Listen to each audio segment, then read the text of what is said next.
everyone, and welcome to Autodrome St-Eustache in Quebec. And the final race of the second round of Dalton Timmis Insurance presents Mopar Canadian Superbike Championship. I'm your series announcer, Frank Wood. This broadcast is brought to you in part by Dalton Timmis Insurance, Motovan, Magneti Marelli, and Dunlop. Getting ready for the third Superbike race of the season as we head out on the warm-up lap. Trevor Daly, one of the first guys here, and here you see him on board with those sticker tires. He'll be scrubbing those off as we do one lap before we line up on the grid. Daly received some good fortune because of Bodie Eadie's bad fortune this weekend. Bodie Eadie crashing out in the Dalton Timmis Super Pole and vacating that front row position, or the second row position, of fifth position that Daly was able to move up into. That should give him a little bit of a boost going into this one, Colin. Right, and of course the people with the real boost going into this one are the people who did really well yesterday. Let's look at our starting grid. Stacey Nesbitt there in the middle of the last row. She is not going to be able to race. She has a problem with her CBR. Looking at rows 4 and 5, Louis Raffet doing very well on his CBR 600RR. One of the top rookie pros, Derek White, last year's amateur champion, showing well. And then the Souza brothers towards the back. Now we look at row 3. There you can see Trepagna, who's having a terrific rookie pro season on his BMW. The sport bike riders, Taylor and Kazaz, are not going to race after problems in their support race action. Meanwhile, looking at row 2, there you can see Leon, Tremblay, and of course Trevor has moved up to this row, and we should see plenty of action from this group. Zoke, Lacombe, Young, Riedman are the regular suspects, and Riedman, the man most promising to hopefully take it to Jordan Zoke for the win here today at Autodrome St-Eustache. Third race of the season for the Superbike, second this week, and it was just yesterday where Kenny Riedman had two stabs at, and Riedman just out of our picture there on the outside pole. On the inside pole is number 1, Jordan Zoke, of course, and Kevin Lacombe on the 34 bike. They've gone under starters' orders. They now look to the Blue Streak Racing starting lights. When those lights go out, the field will launch. One of the riders putting his hands up at the back of the... I think that's Trepagna. Oh, I think he's complaining he can't see the light very well because of the boom for one of the camera crews. That's not one of ours. No, it's not. Okay, back under the lights again, under starters' orders. Chris Chappelle has control of the starting lights. Blue Streak Racing lights will go off. We'll expect this field to launch. Away we go, and it looks like Lacombe got a good start in that one, as did Ben Young. On board with Kevin Lacombe now as we head down into turn number 1 with Kenny Riedman and Jordan Zoke sitting back in 4th spot. Tremblay in 5th, I believe, and then Michael Leon in 6th. Here we are on board with Jordan Zoke, who did not get a great start. So far this year, he hasn't done as well from the line as usual, but he has been one to move very quickly. But in 4th, behind Riedman, Lacombe in 2nd, and Ben Young leading for the first time. Ben's got a pretty good lead here, too. The first run down the back straightaway there as we go on board with Kenny Riedman. He puts the pass on Lacombe and moves in behind Ben Young, so he'll move into 2nd spot. Zoke is still mired back in 4th, although we're only on lap number 1 of 22.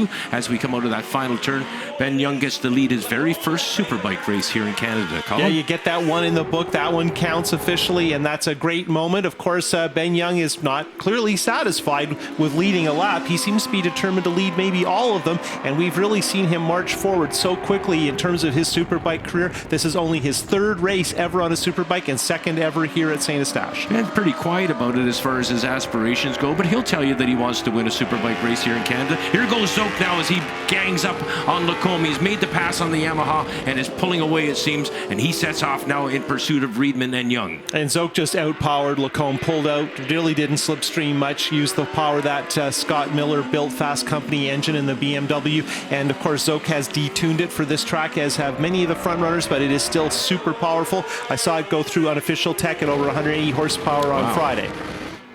On board, watching now as Ben Young brings it in through turns 1 and 2, flips it over to the right there, a little shift to the left in turn number 3, and now he takes the run, and we're going on board with Kenny Riedman as we chase Ben Young on the BMW through the carousel. Riedman on board the Kawasaki, of course. Riedman looking for the draft. He's just a little too far back, and it's always nice to watch Young. He is so smooth and polished, letter perfect in his lines. Like, you notice Young if he's just incrementally off his normal line because he's so accurate. But look at Riedman improvising, trying to make it by here. Oh, nice move by Riedman around the outside. See whether he stabs to the inside. Not going to make a move, but we have a look at him from the back of Ben Young's BMW, and Riedman with intentions of moving towards the front. The last 2 races here, well, I won't call them 2 races because we ran one won and then had a red flag, but in both starts, Riedman was very sharp off the starting line and led both of those contests. This time around, he's back in second spot just now, but with intentions, I'm sure, of having a clear field of vision very soon. Zoke working the draft. He's pulling up behind Riedman. Riedman trying some different lines, a little bit different from last race, and he definitely has made some change and is a little more comfortable with that Kawasaki. Zoke. Zoke looked like he was going to charge in on Riedman there. Sorry for jumping in there, Colin. I thought Zoke had something for us. Instead, it looks like Riedman right to the inside of Young. Beautiful pass. And now Young back again.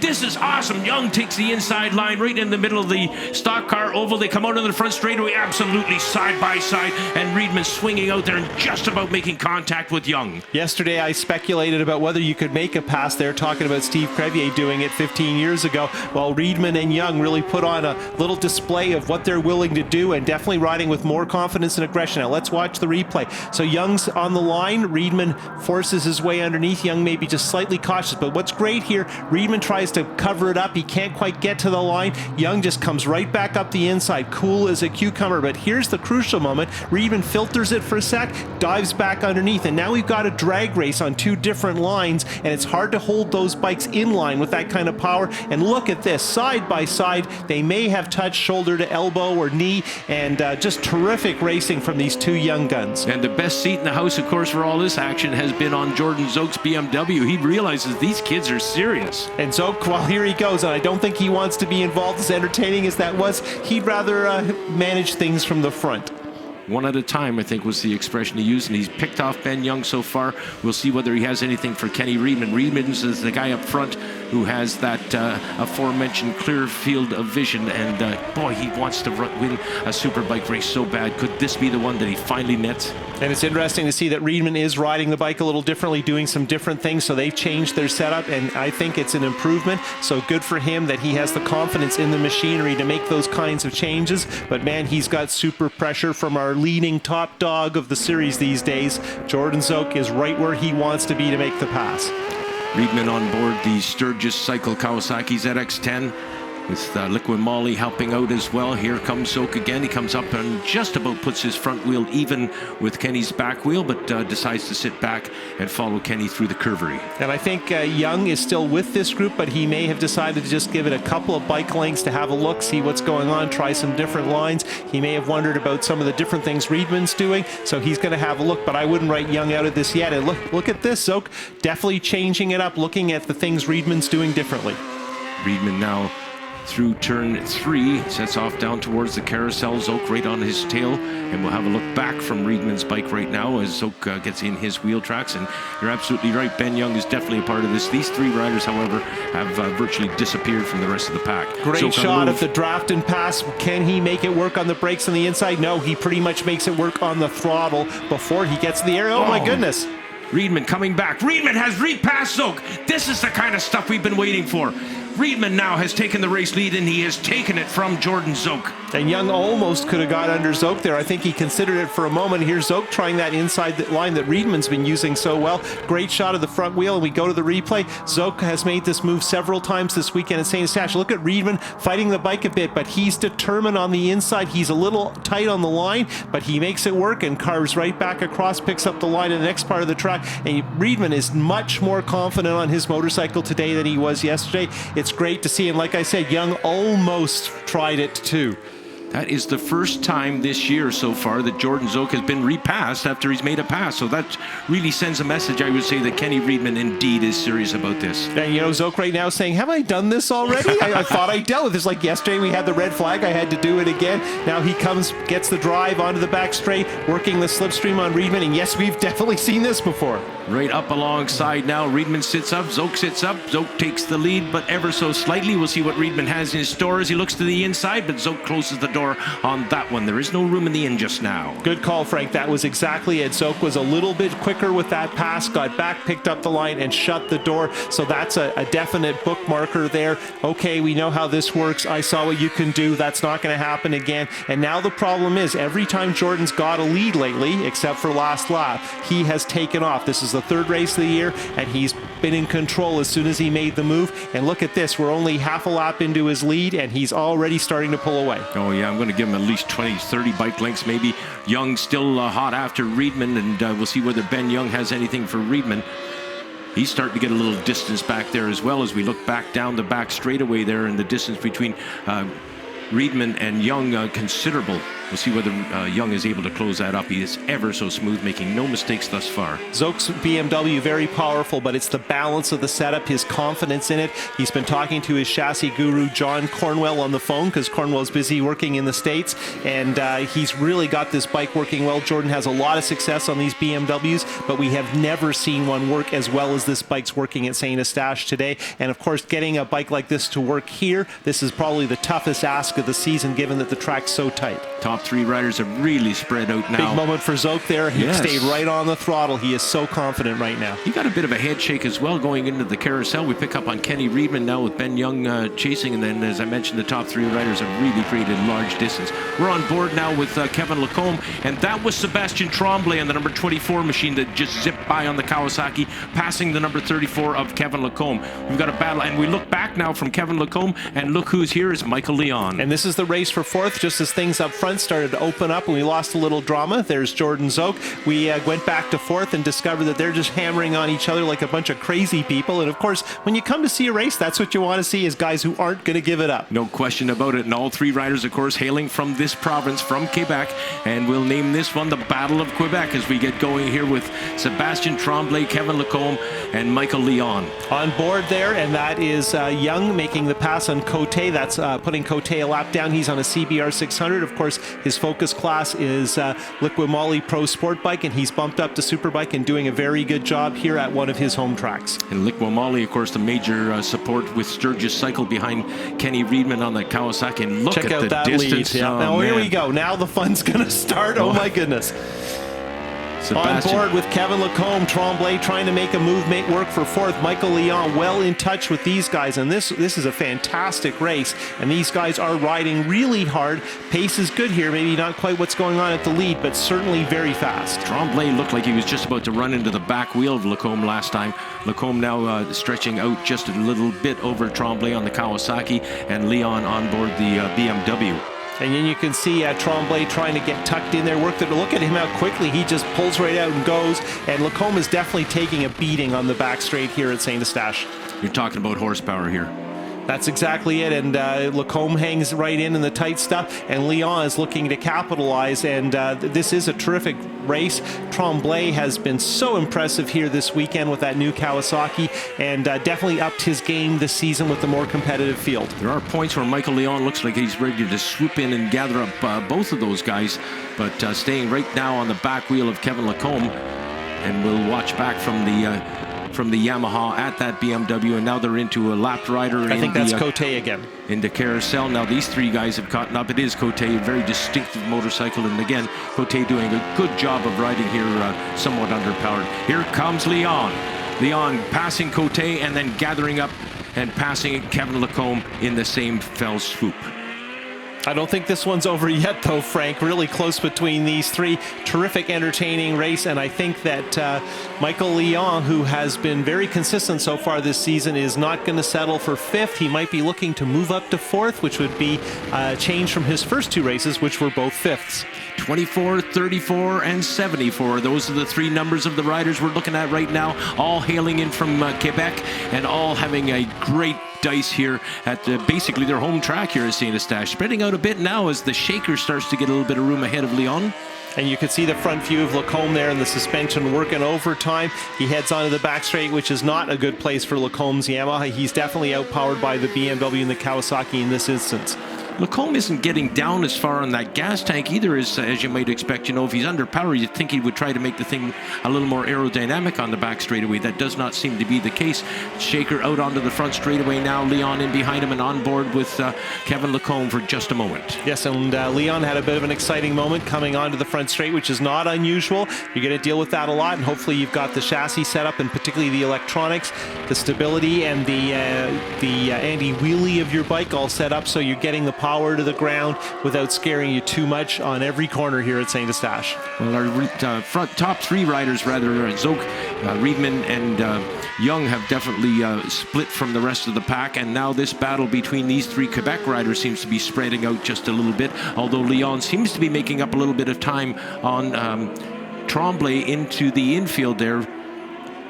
Final corner now coming up, and Sebastien Tremblay leads once again, and definitely, Leon is definitely there. Of course, you got to be careful, Frank. Time, speed, distance all have an effect on what you perceive to be the gap, and it opens up the faster the bikes go. But I do think that Leon has carved into Tremblay, and I think maybe Tremblay was just a little careful at the far end of the oval, and he's not going to want to persist at that. Although, as I said, the first and second bikes in this battle for fourth are definitely faster in this part of the track, the only long straight, compared to Lacombe, who's struggling to hang in on the straightaway. Keep in mind too, we've got a new Kawasaki against a new BMW here in this particular dice between Tremblay and Leon, and that is also the case with Riedman and Zoke. Yep, yeah, we're seeing a good variety of motorcycles, and certainly the BMW is the most developed current choice.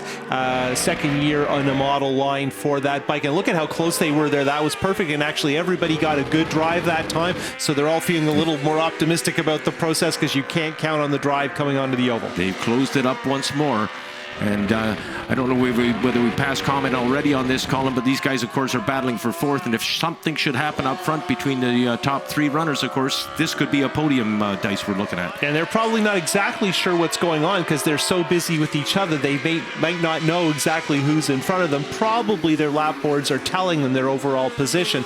But whether you're looking at the board or not, given how fast you are and how much sliding you do onto the front straight. And look at this, Leon's right there. Leon, will he stab to the inside? No, there was a hole there too. He could have jabbed it in there, but he decided to stay in behind Sebastien Tremblay. And with the fact that they're coming up on lapped riders here, Colin, that may have been a better move for Leon to make than to try to make his way through traffic. And I think they're coming up on traffic. Yeah, they are definitely coming up on traffic. The timing here is going to be crucial. We're getting close to the end, and when you get two bikes in a row, that can get complicated. See if Tremblay makes it. He's decisive there. He got one of the two going into the carousel. Yeah, and Michael Leon got snagged in behind, so that's exactly what we were talking about. Leon now swings out wide and tries to make the pass. I believe that's the two Souza brothers, but don't take that one to the bank just yet. Yeah, there's Pedro Souza rather on the 32 as Sebastien Tremblay goes by on the Kawasaki, and now Leon is caught in again. Got caught down to the carousel, and now he's caught here again. And Leon didn't get it in the last turn, so that hugely helped Tremblay. As you can see, Leon duck under there, very aggressive on the throttle. He knows that hurt his chances, and now with just a couple of laps to go, Tremblay is looking very good for fourth just because of how things played out in traffic. And it wasn't anyone's fault. It's just circumstances, and if you get lucky and can make a move as soon as you catch up, and of course what you want to do is make that move right away and not start echoing or following, and it's so easy to do here because you go a little bit offline and things can get right out of control in a hurry. Yeah, and Leon again getting on that gas. That's the kind of thing that can put you on your backside in a hurry if you don't have the experience to hold on to the bike, and certainly on muscled through on that one. I think he got lucky personally.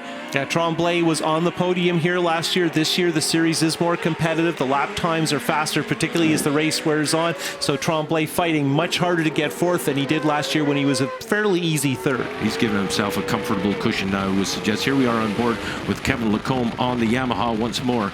And there's a shot of Zoke down the back straightaway as we wind this one down. He dives on the infield and absolutely no pressure at all. Not a motorcycle within sight. Well, there are some up in front, and I think he has just over a lap to go.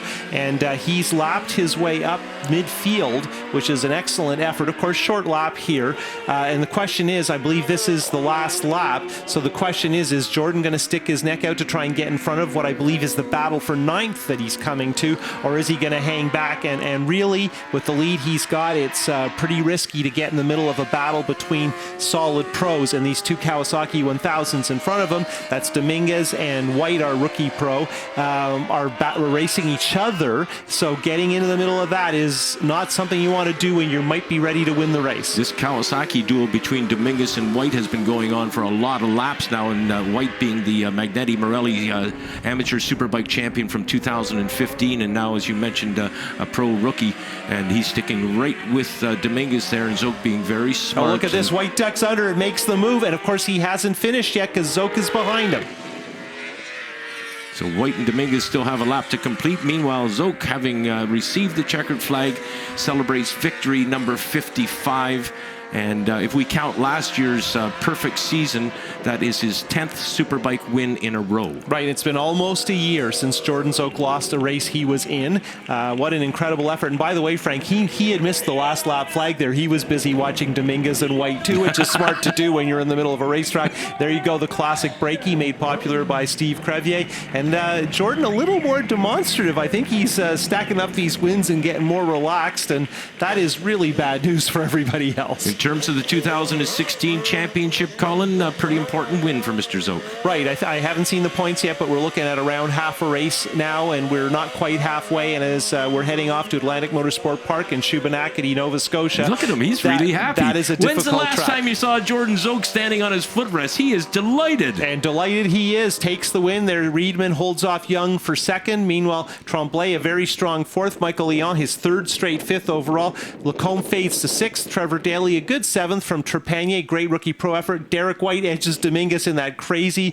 last lap mess down there. Great and stuff. Let's visit with the leaders at the podium. Ben, did you have some fun out there? It looked to us like you might have a bit of a handling problem towards the end of that race. Yeah, we had a lot of fun. It was nice to lead my first Superbike race. I don't know what I did at the start right, but it worked. I just couldn't get the grip to the tire. The BMW was working amazing. I think it was just the heat today, and the track was slick, and everyone was kind of having their moments coming out onto the back straight. We've had a great fun weekend, and we're in one piece, and we're looking forward to driving east to Nova Scotia. So it's been a great time here in Quebec, and thank you to all the fans for coming out, and looking forward to seeing you next year. Our sincere congratulations, Benny. Well done. In second spot this time around, Kenny Reedman. Kenny, talk about your race. Oh yeah, well I think when you were talking to me before the race, I jinked myself on my good starts there. So didn't get the best launch, but you know, I worked hard in the first couple laps. I'm not even sure what happened. It was exciting though. I mean, battling with Kevin and Ben and Jordan, it was, you know, you never knew when you were going to see a wheel, and very unexpected. This place is really hard to pass at, so when you do have someone trying to pass you, you know it's going to be hairball last second, and made for an exciting first couple laps, and then we all kind of spread out, and then it was just trying to deal with lappers after that. I know a few more sessions on our new setup going into Shuby, and we're going to be battling for the win, a little bit more competitive, because you know, Jordan keeps getting a bit ahead in the points battle, and we want to win this championship, so I got to start winning right now. Win number 55. Tell us about your race. Yeah, you know, I wasn't too pressured to get a great start. I was hoping to get a better start, and I did. It was cool to be in a four-way little scrap there. You know, we haven't had that a whole lot, you know, over the past few years, except at Mosport. So it's great to see the sport coming around there, and Ben and Kenny have been on each other all weekend. So I wanted to get by both of them, but not put a gap in between them, so that maybe Ben over here could sneak some points away from Kenny for me, and we just had a great bike all weekend. Ladies and gentlemen, your podium from the Mopar Canadian Superbike Championships. Ben Young in third spot on the BMW. Kenny Reedman takes second on the Kawasaki, and on the top of the box, the People's Champion, Jordan Zoke. Looking at our Dunlop Tire sponsored board with the series overall standings, Zoke has a little over half a race in hand, and what we saw today reflects the overall results so far. Zoke from Reedman and Young. Leon, that consistency really paying off with him in fourth. Tremblay, Daly, Trepanier, Lacombe, White, and Franklin Dominguez round out our top 10 in points.